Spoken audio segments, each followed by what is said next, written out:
ಮಾಧ್ಯಮ ಮಿತ್ರರು ಬಹಳ ಒಂದು ಸೂಕ್ಷ್ಮವಾದ ಒಂದು ಪ್ರಶ್ನೆ ಕೇಳಿದ್ದಾರೆ. ಮಾಧ್ಯಮದ ಮಿತ್ರರು ಸ್ವಲ್ಪ ಸೂಕ್ಷ್ಮವಾದ ಒಂದು ಪ್ರಶ್ನೆಯನ್ನು ಪ್ರಸ್ತಾಪ ಮಾಡಿರ್ತೀರ. ನಾರಾಯಣವರಿಗೆ ಯಾಕೆ ಕೊಡಬೇಕು? ನಾರಾಯಣವರು ಅವರು ಸಮರ್ಥರ ಇಲ್ವಾ? ಸಮರ್ಥರಿದ್ರೆ ಯಾವ ರೀತಿ ಸಮರ್ಥರು ಅಂತ ನಾವು ಪತ್ರಕರ್ತರಿಗೆ ಮಾಡಿಕೊಳ್ಳುತ್ತೇವೆ.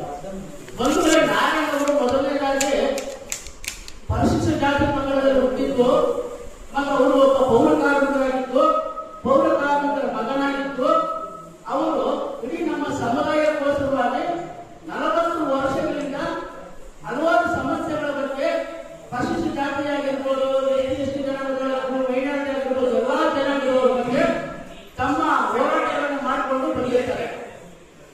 ಒಂದು ಅವರು ಮಹಾಪೌರರಾಗಿದ್ದ ಮೈಸೂರು ಮಹಾನಗರ ಪಾಲಿಕೆಯಲ್ಲಿ ಪೂಜ್ಯ ಮಹಾಪೌರರಾದಾಗ ಅಲ್ಲಿರುವಂತಹ ಮೈಸೂರು ಮಹಾನಗರ ಪಾಲಿಕೆಯನ್ನು ಅಭಿವೃದ್ಧಿ ಮಾಡಿರುವುದು, ಅಲ್ಲಿರುವಂತಹ ಜನರಿಗೆ ವಸತಿಗಳನ್ನ ಕೊಡಿಸಿರುವುದು ಮತ್ತು ಈ ರಾಜ್ಯದ ಆಯೋಗ ಸಫಾಯಿ ಕರ್ಮಚಾರಿ ಆಯೋಗದ ಮಾಜಿ ಅಧ್ಯಕ್ಷರಾಗಿದ್ದರು.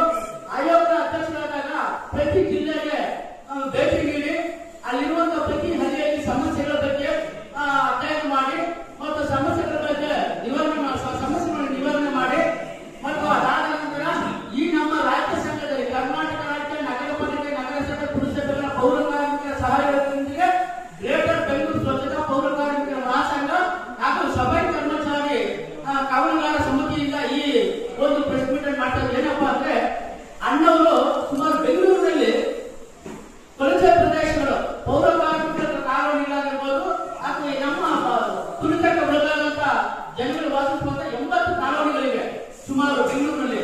ಆ 80 ಜನಗಳ ಕಾಲೋನಿಗಳು ಹೆಂಗಿದೆ ಅಂದ್ರೆ, ಬಹುಶಃ ವಾಶ್ರೂಮ್ ಹೋಗಕ್ಕೆ ವ್ಯವಸ್ಥೆ ಇಲ್ಲ, ಯೂರಿನ್ ಪಾಸ್ ಮಾಡಲಿಕ್ಕೆ ವ್ಯವಸ್ಥೆ ಇಲ್ಲ, ಟೈಲೆಟ್ ಹೋಗಕ್ಕೆ ವ್ಯವಸ್ಥೆ ಇಲ್ಲ. ಒಂದು ಸ್ಥಿತಿ ಮಳೆ ಬಂದಾಗ ಮಳೆ ಸೋರುತ್ತೆ. ಮತ್ತೆ ನಾವು ಮತ್ತೆ ಟೈಲೆಟ್ಗಳಲ್ಲಿ ತೊಳೆಯುವಂಥದ್ದು, ಟೈಲೆಟ್ಗಳನ್ನ ಕ್ಲೀನ್ ಮಾಡುವಂಥದ್ದು ನಮ್ಮ ಜೀವನ ಮತ್ತು ರೋಡ್ಗಳನ್ನ ಸ್ವಚ್ಛತೆ ಮಾಡುವುದು ಮತ್ತು ಗಣರಾಜ್ಯದಲ್ಲಿ ಕೆಲಸ ಮಾಡ್ತಿರುವುದು.